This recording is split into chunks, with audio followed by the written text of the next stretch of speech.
I'm Dr. David Brown. What I'd like to talk to you about today in this podcast is robotics. I'm standing here in my office on the Hardin Valley campus of Pellissippi State Community College, and what I'd like to talk to you about is the use of robotics here at Pellissippi State. If you take a look around at some of the things that are on my walls and on my shelves, you'll see that I have a serious interest in robotics and artificial intelligence. My interest in artificial intelligence and robotics stems from an interest in consciousness and what it is that makes us human. How are humans different than machines? There are some people that would like to say that all we are is just a machine. That does raise some interesting philosophical questions, particularly about free will. One of the things I'm interested in is, what is it that makes us different than machines? I'm interested in all kinds of media that discuss this topic. One of my favorite TV shows recently, of course it's been off for a little while, is Battlestar Galactica. I really like that series because it did raise the question of, how are we different than machines? If we are biological machines and someone else builds a biological machine, what makes them different than us as human beings? What I'd like to do is talk to you a little bit today about robotics at Pellissippi State.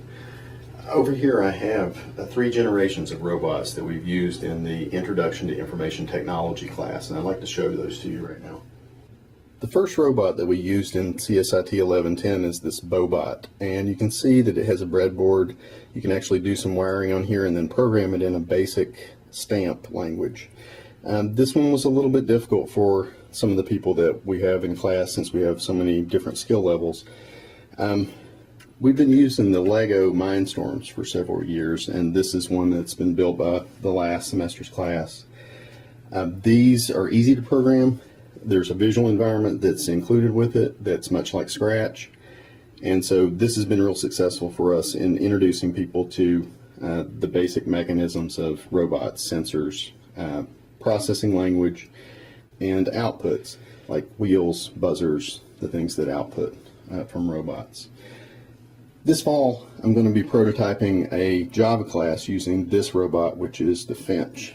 This robot was developed at Carnegie Mellon, and it was intended to be used basically as a textbook replacement. Instead of buying a textbook, students would buy this small robot that's equipped with a variety of sensors. It's tethered, it doesn't need batteries, and the robot costs $99, so instead of buying a textbook, you would buy this robot, and that's what we're going to do in Java class in the fall.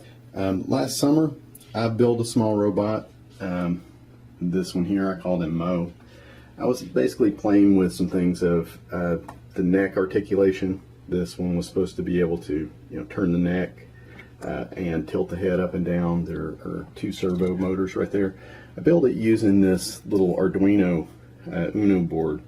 So this is another thing that I've been looking at, is physical computing using small microcontroller boards. And you don't have to really just make robots. There's other things that you can do with those. All I really wanted to do today was give you some idea of how we're using robots here at Pellissippi State Community College in the Intro to Information Technology class. If you're taking this class completely online, I am sorry that you won't get to play with these robots. But I did want to let you know that, and if you're very interested, the Finch is a very cheap entree into this area at $100. There's all kinds of information online. You can use it to learn to program in a variety of languages. Java is the primary language they use for that, but they also have a Python implementation and other implementations as well.